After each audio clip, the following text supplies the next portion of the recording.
వృశ్చిక రాశి వాళ్ళకి మార్చి 28, 29, 30వ తారీఖులో పట్టేటువంటి షష్టగ్రహ కూటమి పంచమ స్థానంలో అవ్వడం చేత అక్కడ రవి, చంద్ర, బుధ, శుక్ర, శని, రాహులు అటువంటి 6 గ్రహాలు ఒకే చోట కలిసినటువంటి దాన్నే షష్టగ్రహ కూటమి అంటారు. ఎవరైతే లవ్ ప్రాబ్లమ్స్ విషయంలో ఉంటారో వాళ్ళకి ఇంకా ఎక్కువగా ఇబ్బందులు వచ్చేటువంటి అవకాశం ఉంటుంది. ఎవరైతే సంతానం కోసం ప్రయత్నం చేస్తుంటారో వాళ్ళకి కాస్త నిరాశ మిగులుతుందని చెప్పొచ్చు. ఎవరైతే ప్రెగ్నెంట్ విమెన్ ఉంటారో వృశ్చిక రాశికి సంబంధించిన వాళ్ళు వెరీ కేర్ఫుల్గా ఉండాలమ్మా. ఈ టైం అనేది కాస్త మంచిది కాదు. మీకు ఇంకా ఆరోగ్యాన్ని ఎక్కువగా కేర్ తీసుకోండి.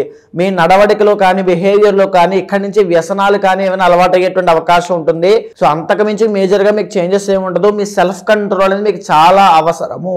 మీ జీవితంలో ఇక్కడ ఎప్పుడు ఈ యొక్క టైం పీరియడ్లో అగ్రెసివ్గా నిర్ణయాలు తీసుకోవద్దు. అందులోనూ మీ పర్సనల్ చార్ట్ ఖచ్చితంగా చెక్ చేసుకోండి. అక్కడ బాగుంది అంటే నో ప్రాబ్లం, ఇబ్బంది లేదు. ఒకవేళ అక్కడ కనుక దోషం ఉంది అంటే ఖచ్చితంగా మీ లైఫ్లో ఏదో సడన్ చేంజ్ రాబోతుంది అని ఒక సూచన ఇది. ఇష్టదేవతని, కులదేవతని ఎక్కువగా ఆరాధన చేయండి. పర్సనల్ చార్ట్స్లో దోషాలు ఉంటే ఖచ్చితంగా పూజలు నిర్వహించుకోండి.